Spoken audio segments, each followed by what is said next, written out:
And that's another thing that's unclear is, well, there's another in this thing here that in 2023, the park hosted only 4 living history events, totaling 6 days of programs. I don't know what they are. Leon probably knows what they are. Visitation to those programs was less than 600 people. Out of approximately 20,000 visitors annually, that means less than 5% of them experienced a living history program. Okay?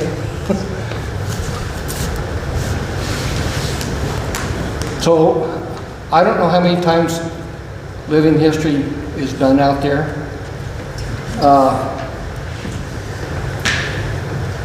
I remember when John Carson was there, every time I went out there, he was in period clothing. Several others were in period clothing. So that kind of gave you a sense of living history event right there to me. So. Just the livestock being there. Yeah, livestock. Anything that they're asking to kill or remove is living history. Yeah. It doesn't have to be an event when you walk in there and Leon's dressed up walking around amongst you. You know what I mean? It doesn't have to be one of 6 when there are people that spend 30 to 60 days. Last year, they only did 6 days worth of living history. Well, ask Leon how many days he was there. And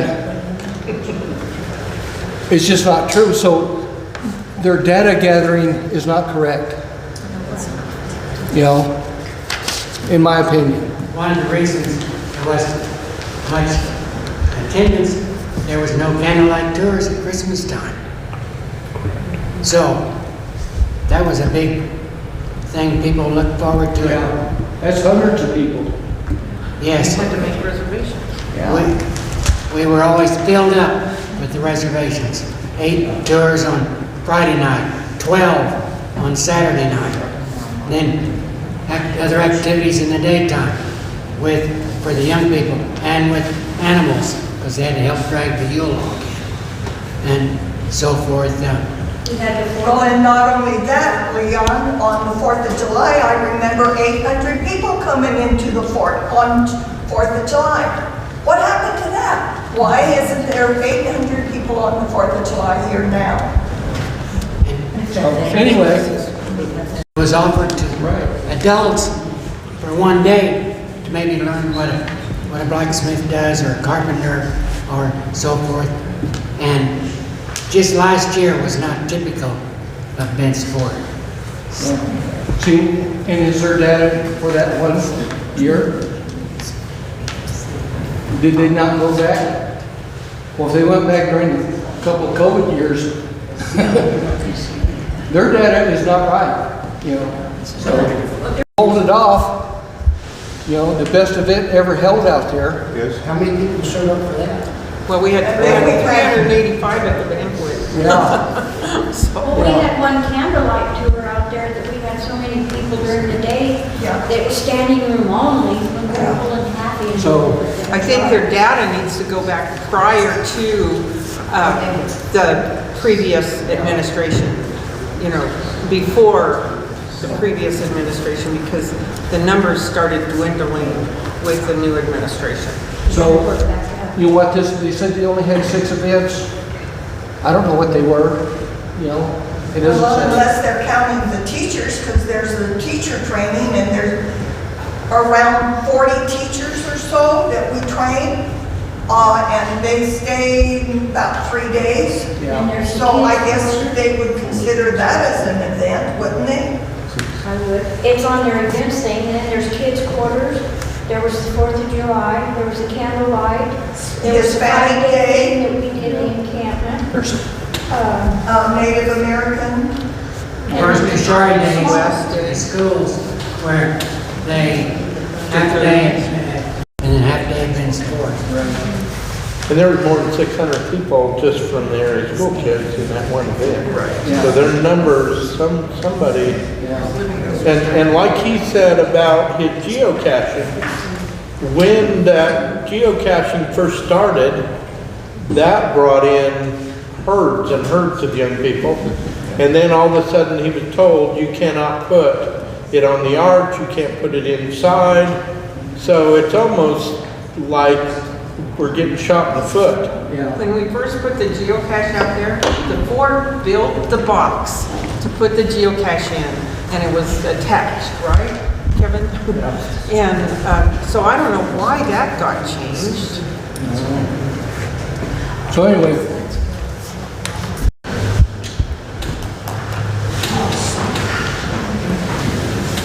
just, One thing I would like to ask is why was the community not included in the assessment? yes. I recommend it. Yeah. Yeah. Community had no knowledge of anything, as far as I know.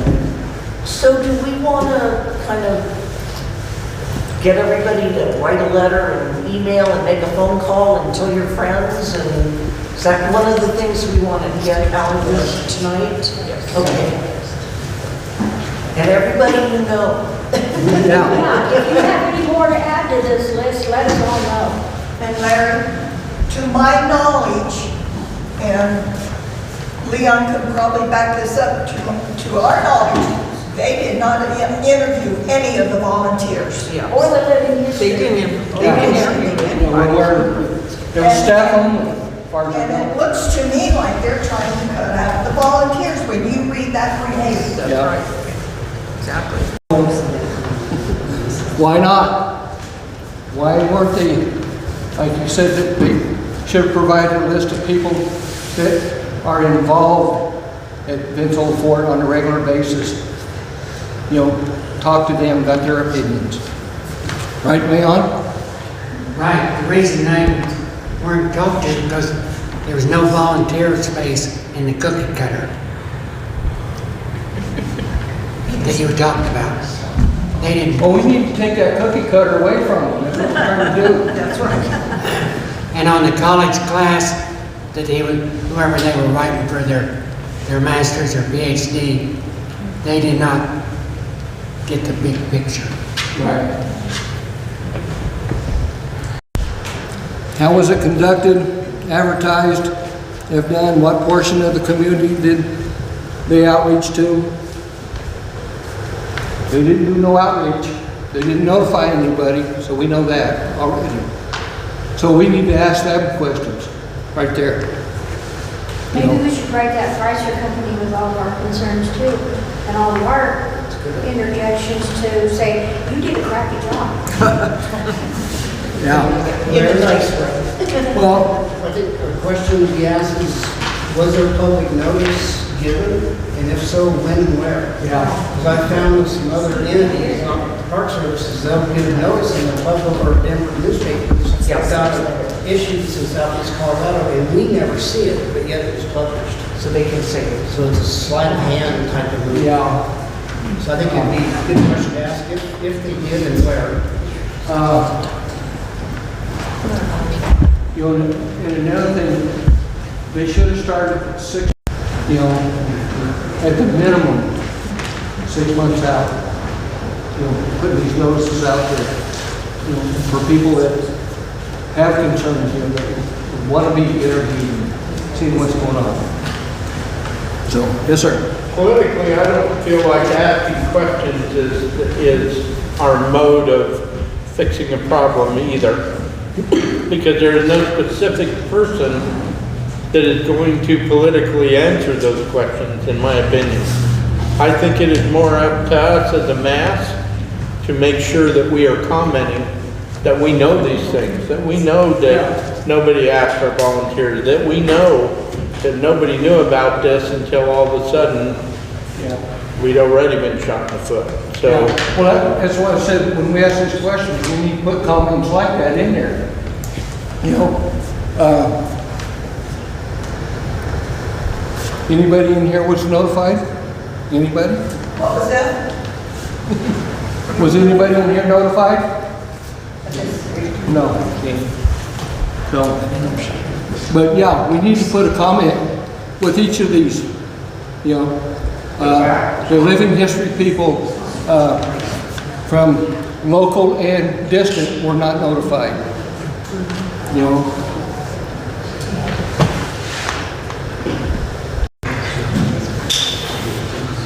The document also indicated that the consultants didn't do the tour, which may have given them different insights. Yeah, if you don't tour the site, how can you experience it? How can you evaluate it? Well, Yeah. Larry, from what I read, I understood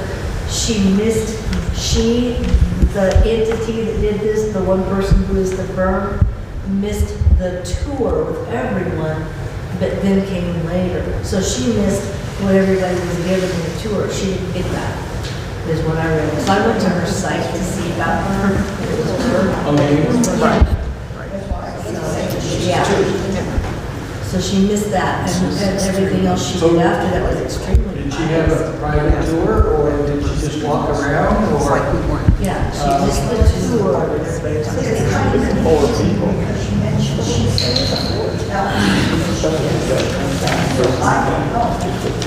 There's one more thing that you people know that's being changed in event sport. There's been screens are being constructed to protect every fireplace in the fort so that a spark can't go out and catch somebody on fire. They're being built and being installed. Well, and it's like Donna said, when she's presented with a question like that, then she's got no option but come in the fort and look under every rock to see what's wrong and see what all she can dig up to find the problem. Just good. I think we've kind of reached into a little area that I feel is an underlying issue here. And I'm not going to mention where I work, but I've been mandated to take some training on DEI. It's called Diversity, Equality, and Inclusion. Yep, And it's coming down from our federal government. yep. And I think that is part of the underlying problem of this consultant that was hired. My personal opinion is I think they already had the end in mind and they're working towards that goal. They don't want to hear what we have to say, and I think it boils down to this diversity, equality, and inclusion is an underlying thing, and I'm going to probably get in trouble for saying this, but if you're white, you're wrong.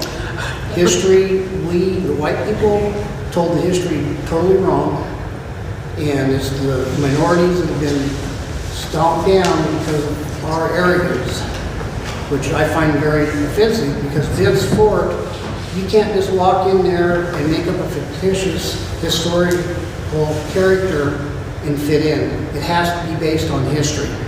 It's an interpretation and a reenactment of actual events and people that were there. Well, we were asked to leave. Yeah, you could not participate. So how can you say that isn't accurate history? That it wasn't, and this fort is probably more inclusive than any place I can think of, because we were a melting pot, and that is portrayed in the living history. And I really feel that there's a bigger plan that we're not part of, and this is being shoved down our throats. It's filtering to the small. I think he's right, because this article, the paper just says, the tensions are derived from the fact that living history practitioners are mostly white men. Yes. And they aren't all of them on the board. They are not. And I take personal offense to that, because I really do believe that this area had one of the largest concentration of black people with the drive, with the area over by Manzanola, where there was great diversity here from recorded times, probably 1850 and before. And like I said, when I took students there, there were Hispanic people that had on sombreros. There were black people there that were gunfighters.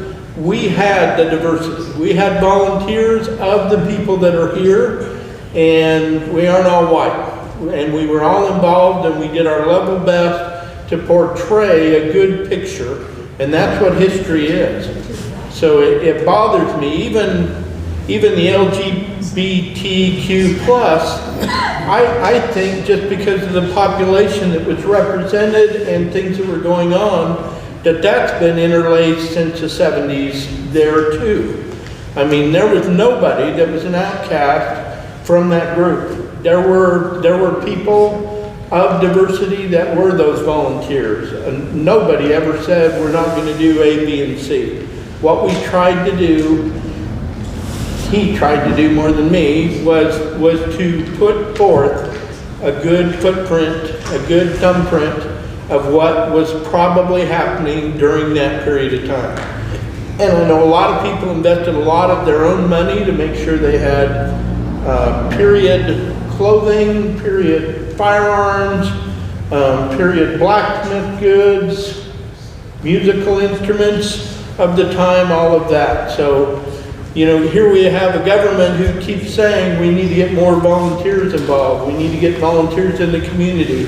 If you see something, say something, and we have had that going on here at Bent's Fort, and now we're being told that, you know what, it isn't enough of anything, and that bothers me. But I've said way too much today, but I'm going to tell you, if history, if there was a look, a snapshot, if they asked for photographs from when I was principal and they really did some research, they would see there were no issues with LGBTQ or black or Asian or any of those things were representative at that place.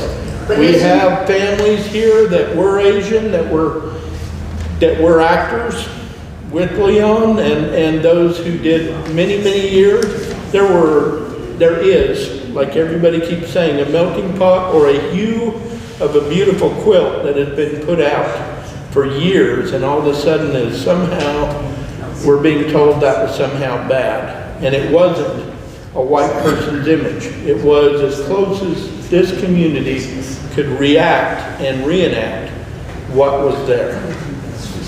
All right. I know all these living history people were held to a standard. If they got out of that standard, Mr. Lazater hit the road, Jack.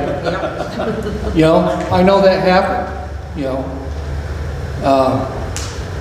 So they can't say that, you know,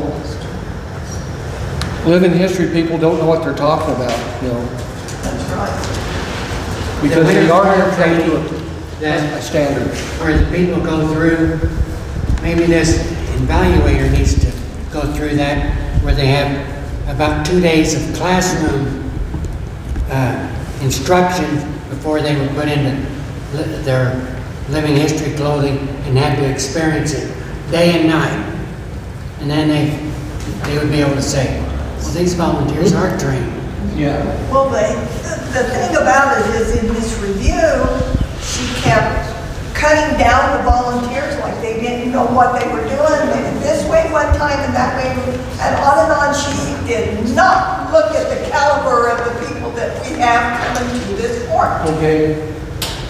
Living history under staff, and living history under volunteers, you're going to find that was applied towards the staff more, that they didn't know what they were doing. You think it was? I'll go Yes, back and look. because I kind of had the same thought, and I went back, and there's actually a statement that to train the people correctly costs a lot of money. And these people are moving all the time. You get one trained and they're gone. Okay? And probably get them trained, we probably have to go to a 2-month class, you know, the way their system works, you know. So it's going to cost money to do that. Well, it was $200, I think, when we did that 5-day camp. Yeah. That training. And that was for 5 days. But they want to train volunteers? Or she thinks No, they that want to train? Well, it was volunteers who came and took the training to become a living history. Yeah, you have to be certified by the group. But does she mean to train volunteer people local instead of train the service staff? Well, I think it was mentioned under the staff there, and it was talking about that. You know, I'd have to go back and review it again, but look at that 2 sections and see what you think. Okay. But, Because I kind of thought she was picking on volunteers. well, and that. see, the way she worded, you know, she just used living history. It didn't matter if they was here, there, whatever. So. A couple questions, you know,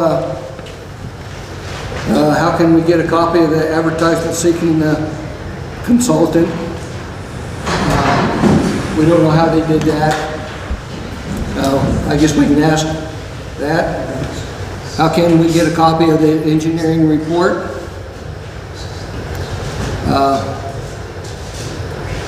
All the things that's wrong on the upper deck, I guess, that we're not allowed to go up there.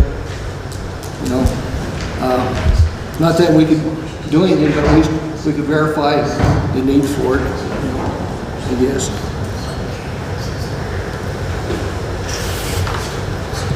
Again, the upper structure, when I was out there 4 months ago, there was only one section in the upper structure that was roped off, and then next time I went, the whole upper structure was roped off. And I was told because there was people still going over where the bad part was, and they was, I don't know, poking their head in it still. I don't know what, so they just banned everybody from the upper structure, is what I kind of gathered. I don't know.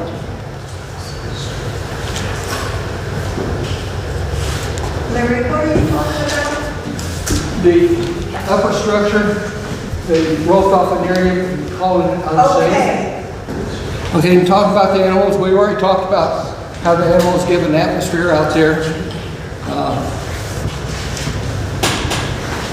I really felt they should have more animals, different variety of stuff out there. So, I'm sure they had pigs back there. There hasn't been much talk about the transportation, the golf cart.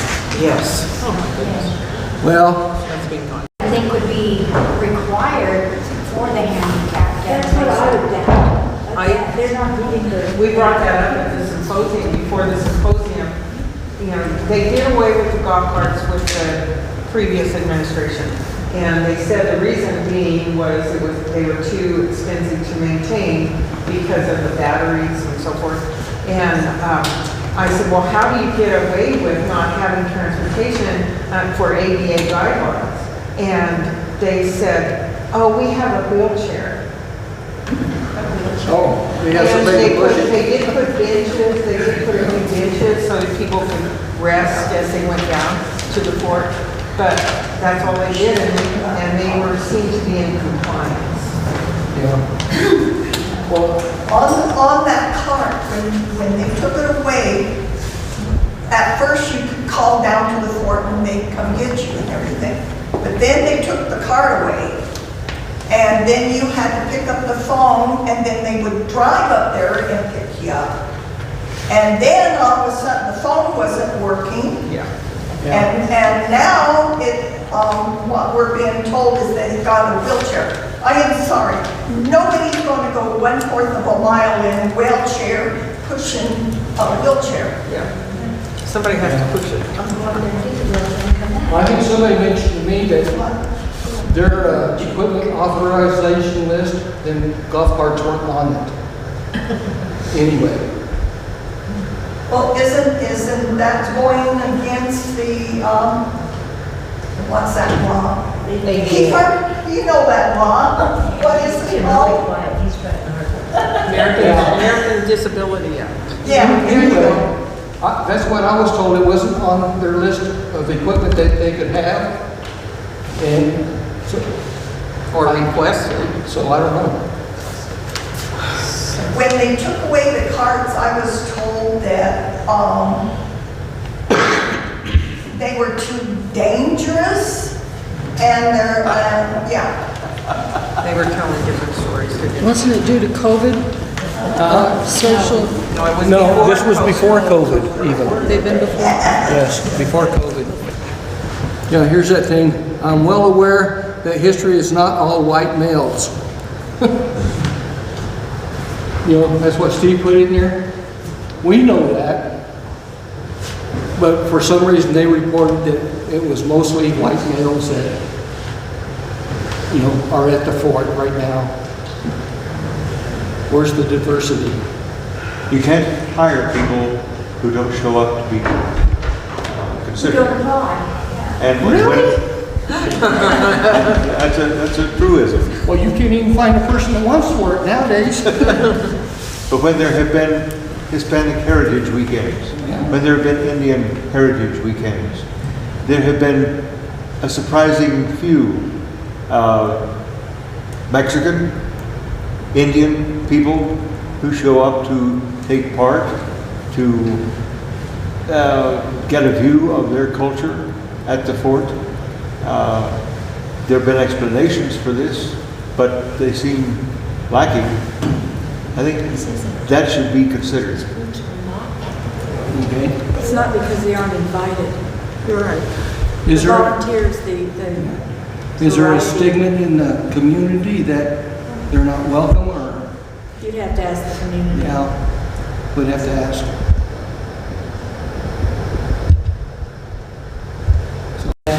The reason, about the only way an Indians can be portrayed is because a white person has to pretend to be an Indian.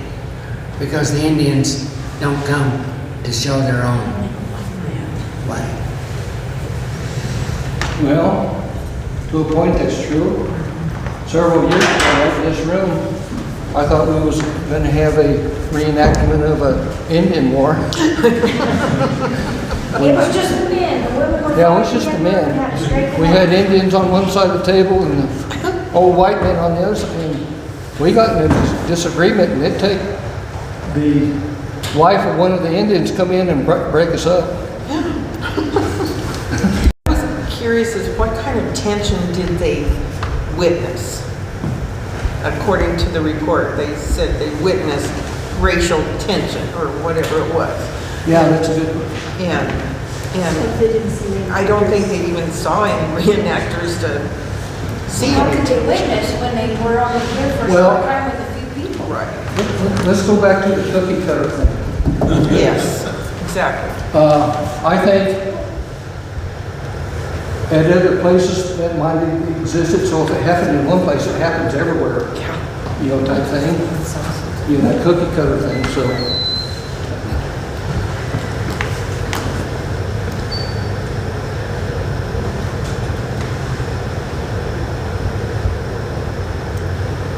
Okay. When you guys come do your thing, it's very interesting and informative. The camps and cooking help bring the fort alive to see as a visitor. If I understand the consultant's document, these are going to be discontinued or at least reduced. It's really unclear because I've read stuff from Eric saying they were going to continue doing living history, but they're downsizing it. I don't know. So they need to be more transparent on what they're talking about here. Seems to be contradictory. Yeah. I will say that in the kitchen, it's very hard to find a cook of any color male other than Somebody with a plate in their hand saying, Yeah. you made some food. they've almost always got to be women. Yeah. Really? Wasn't it the way it was maybe back in 1840? Very possibly. So are they not portraying it right? Ed wasn't there, he doesn't. The head cook was a black woman, right? Yes. Yeah, Charlotte, she was there. And So- when we Charlotte do- Green was Yeah. black and And when we do Charlotte, they had a black lady come in and do it Yeah. when they had her. So, yeah. I know they've had When I was out there was all sorts of women running around doing different things. But they were all women. No, In there the was, kitchen. there was, And not that's- only that's in what the you were kitchen, supposed to be. other places, you know? So,